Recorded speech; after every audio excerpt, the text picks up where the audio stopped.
Are academy. आज हम देखेंगे 29 अप्रैल का करंट अफेयर। ठीक है, 29 अप्रैल का जो भी करंट अफेयर है वो हम लोग आज कवर करेंगे। सबसे पहला क्वेश्चन है, भारत में खसरा और रुबेला को किस वर्ष तक खत्म करने का जो है लक्ष्य तय किया गया है। इसमें ऑप्शन है 2026, 27, 28 या 29। तो इसका आंसर है 2026 तक। तो ये जो खसरा और रुबेला का अभियान जो शुरुआत की गई थी, इसकी शुरुआत की गई नई दिल्ली से, ठीक है ना। इसकी अभियान की शुरुआत की गई है नई दिल्ली से। भारत में खसरा और रुबेला को 2026 तक खत्म करने का लक्ष्य तय किया गया है। अगला क्वेश्चन है, हाल ही में के कस्तूरीरंगन जो है उनका निधन हो गया है। तो के कस्तूरीरंगन कौन थे? क्या राजनीतिज्ञ, समाज सेवी, इसरो के पूर्व अध्यक्ष या फिर संगीत शास्त्री थे? तो के कस्तूरीरंगन जो थे वो थे इसरो के पूर्व अध्यक्ष थे।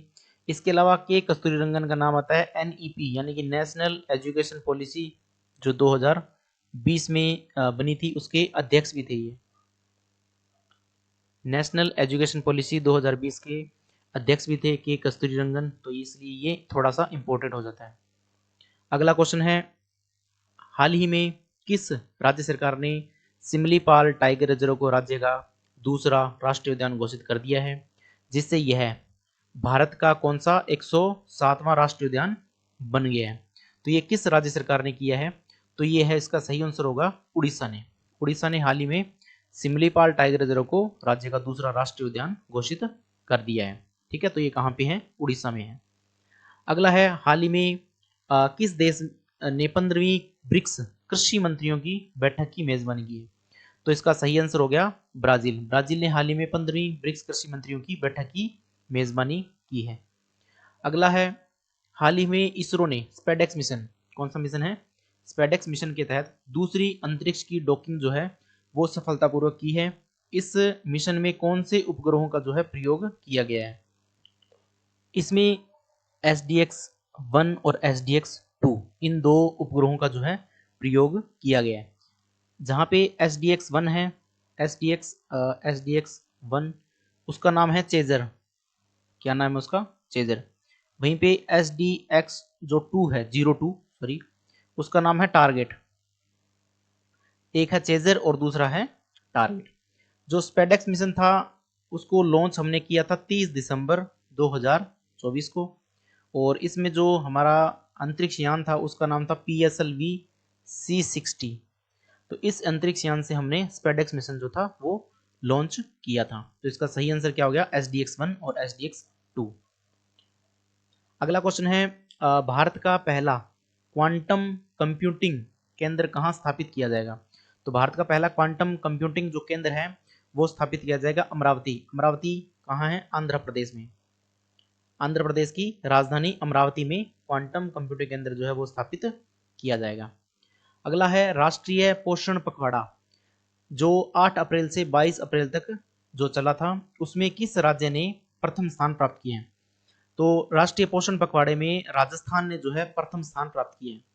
राजस्थान ने पोषण पखवाड़े में प्रथम स्थान प्राप्त किया, और राजस्थान के किस जिले ने प्रथम स्थान प्राप्त किया? तो उसका नाम है चूरू, यानी कि चूरू जिले ने राजस्थान में टॉप किया है। ठीक है, राष्ट्रीय पोषण पखवाड़े का उद्देश्य क्या था? कि यहाँ पे महिलाएं, यानी कि महिलाएं और बच्चे महिलाएं और बच्चे, ठीक है, उनके पोषण में लगातार सुधार करना, ठीक है, उनके पोषण को बनाए रखना, ये राष्ट्रीय पोषण पखवाड़े का मुख्य उद्देश्य था।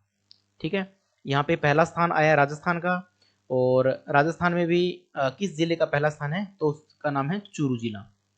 नेक्स्ट देखेंगे, WTO की वैश्विक व्यापार रिपोर्ट 2025 हाल ही में आई है, जिसके अनुसार विश्व व्यापार में कितने प्रतिशत की गिरावट जो है अनुमानित की गई है, यानी कि विश्व में होने वाला जितना भी आयात निर्यात है उसमें कितने प्रतिशत की गिरावट अनुमानित की गई है? तो वो गिरावट है आपकी 0.2%। ये इतनी गिरावट तो आएगी ही। अगर किन्हीं देशों के मध्य तनाव बढ़ जाता है तो ये लगभग 1.5% तक की गिरावट भी हो सकती है, ये WTO ने अनुमानित की है।